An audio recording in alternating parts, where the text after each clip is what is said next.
ট্রাম্পের নিজের দেশেই এবার তেলের চরম হাহাকার শুরু হতে যাচ্ছে। রাশিয়া ও ইউক্রেনের মাঝে হঠাৎ করে 3 দিনের যুদ্ধবিরতি। এর পেছনে পর্দার আড়ালে আসল ডিলটা কি? হরমুজ প্রণালীতে অদ্ভুত এক নীরবতা বিরাজ করছে, কিন্তু ইরানের এক কড়া বার্তায় রীতিমতো থমকে গেছে ওয়াশিংটন। অন্যদিকে টানা 70 দিনের সংঘাতে বিরক্ত ডোনাল্ড ট্রাম্প নিজেই এখন মধ্যপ্রাচ্যে নিজের পাতা ফাঁদে আটকা পড়েছেন। দর্শক, শুরুতেই আমরা আমেরিকার ভিতরের একটি খবরের দিকে নজর দেব, যা এই মুহূর্তে গোটা বিশ্বের এনার্জি মার্কেটে বড় ধরনের প্রভাব ফেলতে যাচ্ছে। মধ্যরাতের পর আমেরিকার লুইসিয়ানা অঙ্গরাজ্যে একটা ভয়ঙ্কর বিস্ফোরণ ঘটে। এই বিস্ফোরণটি এতটাই শক্তিশালী ছিল যে কয়েক মাইল দূরের বাড়িঘর পর্যন্ত কেঁপে ওঠে এবং আশেপাশে যেসব রেস্তোরাঁ ছিল সেই রেস্তোরাঁয় থাকা মানুষজন রীতিমতো প্রাণ ভয়ে পালাতে শুরু করে। দর্শক, এই রিফাইনারিটি কোনো সাধারণ কারখানা নয়। প্রতিদিন এখানে প্রায় 1,85,000 ব্যারেল অপরিশোধিত তেল পরিশোধন করা হয়। আর সবচেয়ে বড় কথা শুনবেন, সবচেয়ে বড় কথা হলো এই রিফাইনারিটি খুব শীঘ্রই প্রতিদিন 20,000 ব্যারেল ডিজেল উৎপাদন শুরু করার কথা ছিল। কিন্তু এই ভয়াবহ বিস্ফোরণ সব পরিকল্পনা ধূলিসাৎ করে দিয়েছে। দেখুন, বিশ্বজুড়ে এমনিতেই এখন চরম এনার্জি ক্রাইসিস চলছে। এর মধ্যে আমেরিকার মতো দেশে যারা কিনা সারা বিশ্বে তেলের কন্ট্রোল নিয়ে ছড়ি ঘোরাতে চায়, তাদের নিজেদের ঘরেই এমন উৎপাদন বন্ধ হয়ে যাওয়ার মানে হলো সরাসরি সাপ্লাই চেনে ধাক্কা লাগা। বিশেষজ্ঞরা পরিষ্কার বলছেন, এই ঘটনার জেরে আমেরিকার সাউথ এবং মিড সাউথ এলাকাগুলোতে পেট্রোল, ডিজেল এবং জেট ফুয়েলের দাম ব্যাপকভাবে বাড়তে চলেছে। আসল ব্যাপারটা হলো, ডোনাল্ড ট্রাম্পের জন্য এটি একটি বিশাল বড় মাথা ব্যথা হয়ে দাঁড়িয়েছে। কারণ একদিকে ইরানের সাথে চলমান উত্তেজনার কারণে গ্লোবাল তেলের সাপ্লাই এমনিতেই হুমকির মুখে, তার উপর নিজের দেশের ভিতরে এরকম ক্রাইসিস ট্রাম্প প্রশাসনকে সত্যি বলতে ভিতর থেকেই দুর্বল করে দিচ্ছে।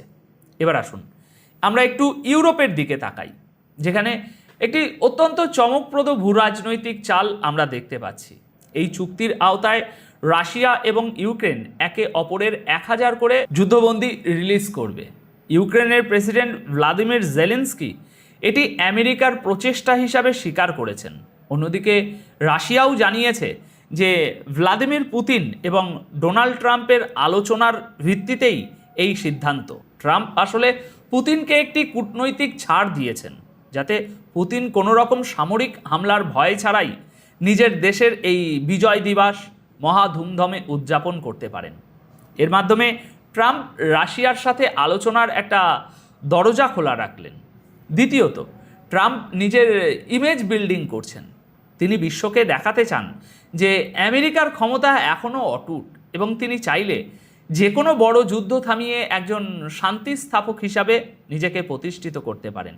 যদিও আমরা যদি মধ্যপ্রাচ্যের দিকে তাকাই, তবে তার এই পিস মেকার ইমেজ কতটা সত্যি তা নিয়ে একটা বড়সড় প্রশ্ন থেকেই যায়।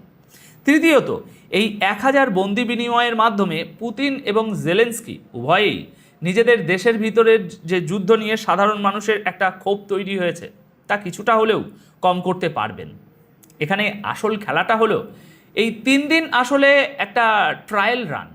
যদি এই 3 দিন কোনো বড় সংঘাত না হয়, তবে ওয়াশিংটনের প্ল্যান হলো একটি দীর্ঘমেয়াদী গিভ অ্যান্ড টেক পলিসির মাধ্যমে দুই দেশকে একটি স্থায়ী শান্তি চুক্তির টেবিলে বসানো, যেখানে দুপক্ষেরই সম্মান বাঁচবে। দর্শক, ইউরোপ থেকে এবার সরাসরি চলুন মধ্যপ্রাচ্যের দিকে নজর দেওয়া যাক, কারণ সেখানে এখন রীতিমতো হুলস্থুল কাণ্ড চলছে। হরমুজ প্রণালীতে এই মুহূর্তে একটা অদ্ভুত নীরবতা চলছে, তবে এটি হলো ঝড়ের পূর্বের নীরবতা। ইরান এবং আমেরিকার মধ্যে যে গোলাগুলি চলছিল তা আপাতত বন্ধ আছে, কিন্তু ইরানের অত্যন্ত পরিচিত তাসনিম নিউজ এজেন্সির মাধ্যমে একজন শীর্ষ ইরানি সামরিক কর্মকর্তা পরিষ্কার ভাষায় সতর্ক করে দিয়েছেন।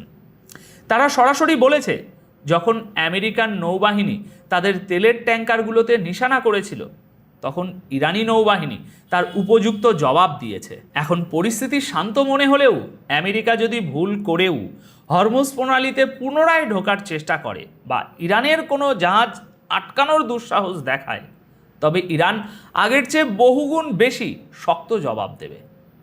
দর্শক, এখানে একটু গভীরভাবে চিন্তা করুন। ইরান কিন্তু কোনো রাগঢাক না রেখেই বুঝিয়ে দিয়েছে যে ওই অঞ্চলে পুনরায় যুদ্ধ শুরু হওয়ার শতভাগ সম্ভাবনা রয়েছে এবং এর সম্পূর্ণ দায়ভার ওয়াশিংটনকে নিতে হবে। আমেরিকান নেভি যে আগ্রাসী পদক্ষেপ নিয়েছিল তাতে পরিস্থিতি এতটাই বিগড়ে গেছে যে কোনো মুহূর্তে সাগরে আবারও বারুদের গন্ধ ছড়াতে পারে। এখন পুরো বিশ্বের নজর আমেরিকার দিকে। ট্রাম্প কি এখন পিছু হটবেন, নাকি ইগোর বশে এই সংঘাতকে আরও বড় করবেন? আর সবচেয়ে বড় প্রশ্ন হলো, আমেরিকা কি এই মুহূর্তে আরেকটি পূর্ণাঙ্গ যুদ্ধ সামলানোর মতো অবস্থায় আছে? এদিকে এই সামরিক উত্তেজনার পাশাপাশি ট্রাম্প এবং ইরানের মধ্যে একটি মারাত্মক সাইকোলজিক্যাল স্নায়ু যুদ্ধ শুরু হয়েছে। ডোনাল্ড ট্রাম্প হোয়াইট হাউসের বাইরে সাংবাদিকদের অত্যন্ত আত্মবিশ্বাসের সাথে বলেছেন যে তিনি ইরানকে যে প্রস্তাব পাঠিয়েছেন তার জবাব তিনি আজ রাতের মধ্যেই পেয়ে যাবেন। কিন্তু অন্যদিকে ইরানের পররাষ্ট্র মন্ত্রণালয়ের মুখপাত্র ইসমাইল বাঘে ট্রাম্পের এই টাইমলাইনটাকে রীতিমতো উড়িয়ে দিয়েছেন। তিনি স্পষ্ট জানিয়েছেন যে আমেরিকার প্রস্তাবটি এখন ইরানের যাচাই বাছাই বা রিভিউ পর্যায়ে আছে এবং ইরান কারো বেঁধে দেওয়া সময়সীমা বা ডেডলাইনের তোয়াক্কা করে না। তারা তাদের নিজস্ব প্রক্রিয়ায় নিজেদের সুবিধা মতো সময়েই এর জবাব দেবে। দেখুন, এই জায়গাটিতেই ইরানের ডিপ্লোম্যাটিক মাস্টার স্ট্রোকটি লুকিয়ে আছে। আসল ব্যাপারটা হলো, আগামী সপ্তাহে ডোনাল্ড ট্রাম্পকে অত্যন্ত গুরুত্বপূর্ণ একটি সফরে চীনে যেতে হবে। তেহরান খুব ভালো করেই জানে যে ট্রাম্পের হাতে একদমই সময় নেই। ইরান এখন যত বেশি দেরি করবে, ট্রাম্পের উপর মানসিক ও রাজনৈতিক চাপ তত বেশি বাড়তে থাকবে এবং ট্রাম্পের দর কষাকষির ক্ষমতা ততটাই দুর্বল হবে। এতে করে ইরান তাদের শর্তগুলোর দাম আরও বাড়িয়ে নিতে পারবে। ইরান মূলত ট্রাম্পকে বুঝিয়ে দিচ্ছে যে তোমার শিডিউলের তারা তোমার নিজস্ব সমস্যা। ইরানের এতে কোনো মাথা ব্যথা নেই। ট্রাম্প যেখানে তাড়াহুড়ো করে একটি ডিল সাইন করে চীনের কাছে নিজের শক্ত অবস্থান প্রমাণ করতে চাইছেন, সেখানে ইরান অত্যন্ত শান্তভাবে সময় নিয়ে দাবার চাল চালছে। এখন দেখার বিষয়, ট্রাম্প কি খালি হাতে চীনে যান, নাকি শেষ মুহূর্তে ইরান এমন কোনো শর্ত জুড়ে দেয় যা মানতে আমেরিকা বাধ্য হয়।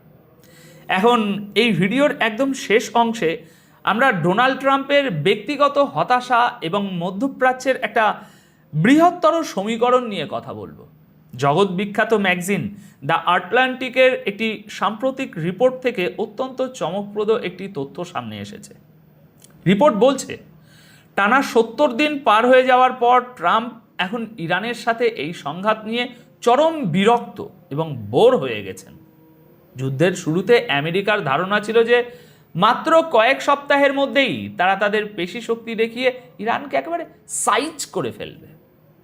কিন্তু এই 70 দিন পরে এসে ট্রাম্প বুঝতে পারছেন যে মধ্যপ্রাচ্যের এই চোরাবালিতে তিনি নিজেই আটকা পড়েছেন। ট্রাম্প আসলে এখন এই ঝামেলা থেকে বেরিয়ে নিজের দেশের অভ্যন্তরীণ রাজনীতি, অর্থনীতি এবং চীনের সাথে ট্রেড ডিল নিয়ে কাজ করতে চান। কিন্তু সমস্যা হলো, ইরান তো মাথা নত করার পাত্র নয়। তারা না আসছে আলোচনার টেবিলে, আর না তারা পিছু হটছে।